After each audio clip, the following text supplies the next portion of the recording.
Thanks so much for clicking on this video. Today, I have a Sire Marcus Miller P7 5-string bass in the studio. Let's check it out. So this is the second generation Sire P7 Marcus Miller bass. These basses are fantastic.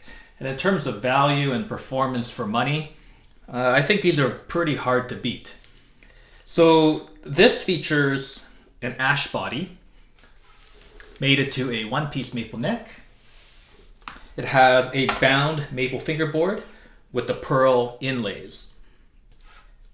This particular model is called a Tobacco Sunburst, and it has a PJ pickup set and active electronics and a high mass bridge.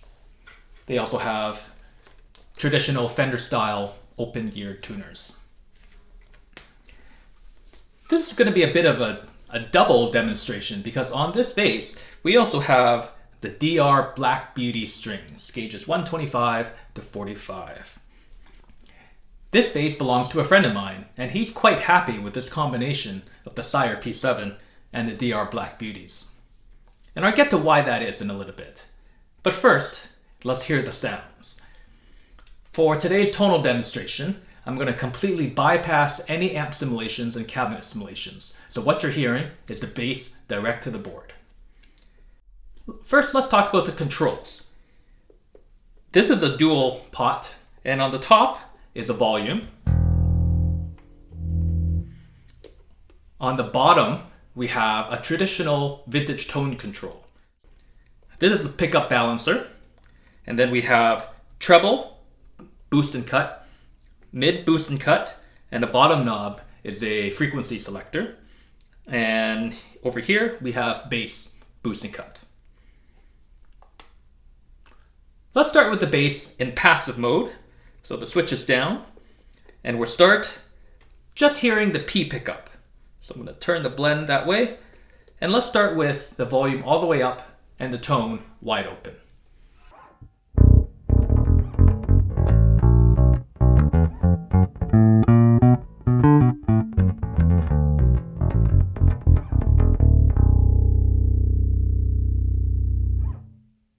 Let's roll that tone knob back to around 50%.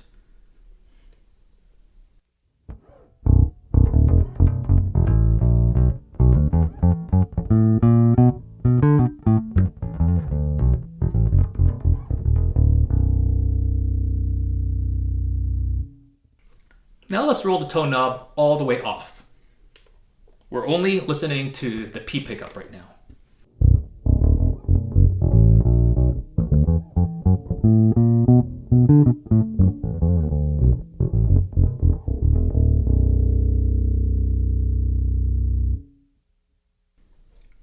Now let's put the pickup blend back right in the middle. So both pickups, volume all the way up. And let's start with the tone knob all the way open again.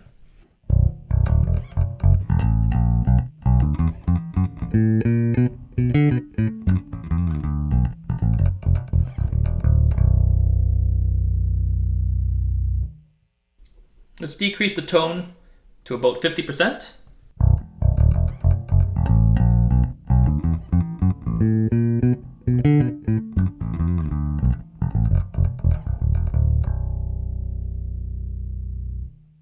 And now let's roll the tone all the way off, both pickups.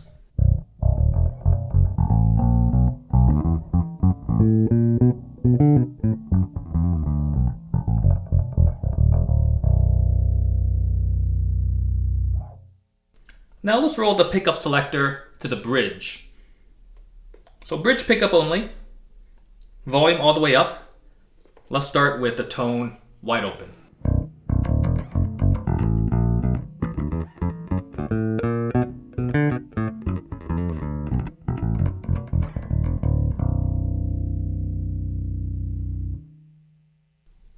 Let's roll the tone knob back to about 50%.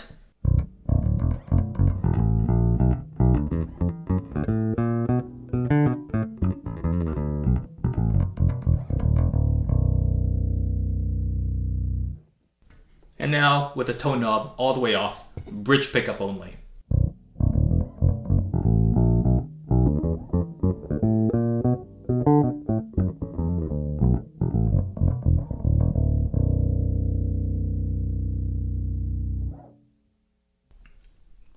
first hear this bass up against a drum track in passive mode using only the precision pickup. And for this playing demonstration, I have the tone knob rolled down to about 40 or 50%. And I think this combination of the Black Beauty strings with this bass in passive mode using only the P pickup, you get a pretty convincing 5-string precision bass sound. Let's check it out.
Now, just to cleanse your sonic palette, let's hear both pickups, tone knob wide open again.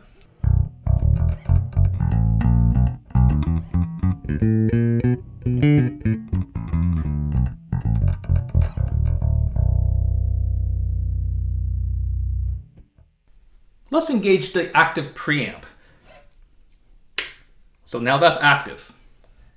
I haven't touched anything else.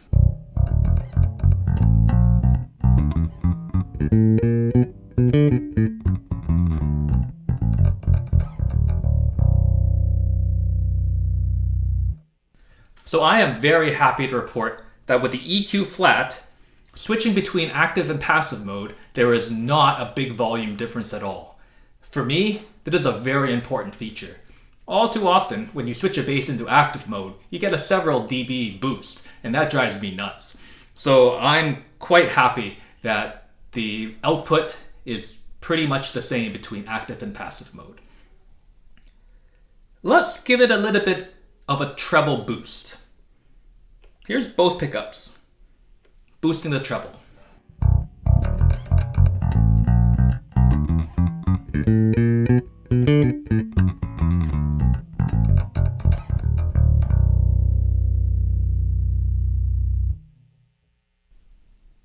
Now let's cut some of the treble.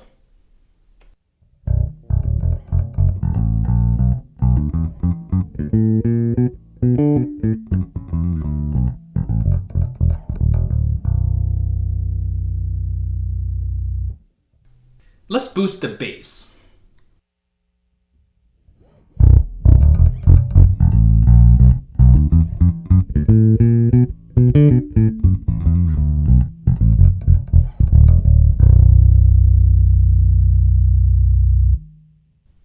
That's a pretty powerful preamp.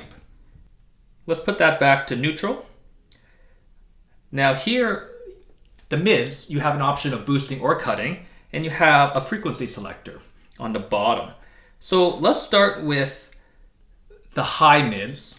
So that's turning up the frequency selector clockwise, and let's boost it a bit.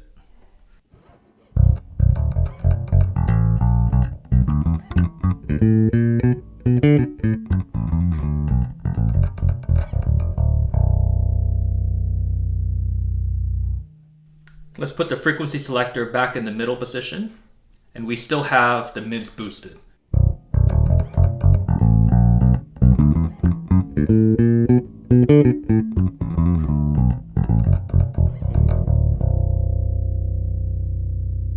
Now, as you turn the frequency selector more counterclockwise, then you get more low mids. Let's turn that all the way there.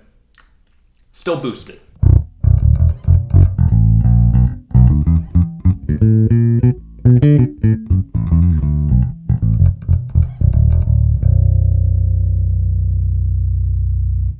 That's pretty powerful.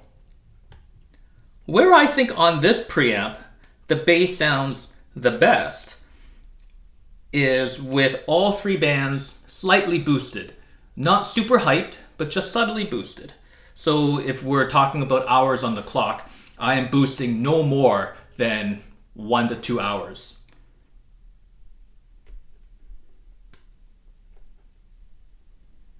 So here's with all three bands boosted, and I have the mid-frequency selector in the center detent.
Now, let's talk about these strings. These are the DR Black Beauty. These have kind of a mixed review. Some people really love them, some people really hate them. But I think these strings are sort of misunderstood. They are a coated string from DR, so it's advertised as being able to extend the life of your strings. And the other cool feature is that they're black in color. So from far away, especially against a lighter color wood, especially a maple fingerboard, they look pretty awesome. But where I think these strings are slightly misunderstood is the coating also tames the high end a bit, and there's quite a bit less kind of zing right out of the box.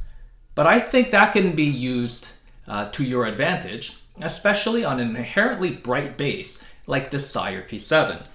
Between the ash body and the maple fretboard, this is a very bright bass. But if you are looking to play kind of more Motown R&B type music and you don't want that zing, and if you find rolling off the active treble or the tone pot takes away a little too much of the attack, then these might be the strings for you. Similarly, if you don't want to go all the way to flat wounds, or if you don't like the way half rounds or ground wounds feel, then these Black Beauty strings might be a bridge where you can kind of get the best of both worlds. Overall, I think the Sire P7 represents outstanding value. At time of filming, these were selling for about 1,200 Canadian. And unfortunately, they're sold out in a lot of the online retailers. But in terms of build and construction, this bass is hard to fault. The neck pocket looks very tight. All the fret ends are not sharp and well-rounded. And I should also mention the second generation of these Sires also features the rounded fingerboard. So this is a very comfortable bass to play. In terms of tone, again, I think the preamp makes this a very versatile bass. I prefer playing passive basses myself, so I'm happy to report that with this bass in passive mode, it doesn't sound like an active bass that's tamed down, if you know what I mean. It actually can sound like a passive bass. So I think that is a great feature of this bass, and not having a large volume difference between active and passive mode, I think is a huge selling feature of this particular bass. If I were to provide any feedback at all for Sire, this is what I would say. I personally am not a big fan of this style of string tree. I find stringing these up to be a little more cumbersome, and depending on how sharp your string edges are when you feed the string under the string tree, what I found is, unless you're super careful, you always run the risk of nicking and putting little marks here at the headstock as you are feeding the string through. I very much prefer string trees that allow you to pull the string across and then depress it and tuck it underneath, but that's a very much a personal preference. Apart from that, purely from an aesthetic point of view, I think this bass potentially might look better, again, for my taste, with metal chrome knobs that would match the bridge and the tuning gears. The black plastic, I'm sure, will cut down on the weight of this bass, but to me, I think they kind of jump out a little bit more. So maybe chrome knobs there would make it look a little nicer. Finally, this bass, this particular model, weighs in at 9.5 pounds. So for a 5-string precision style bass, that's not that heavy at all. But if this model bass could be right around 9 pounds or even better in the 8.5 pound range, that would be stellar. That might be hard to do with a solid ash body, but it is a bit on the heavy side, again, for me. But otherwise, apart from those things, the performance to price ratio on this bass is pretty hard to beat. So if you are in the market for a P style or precision style 5-string bass, check out the Sire P7. I don't think you will be disappointed. Thanks so much for watching.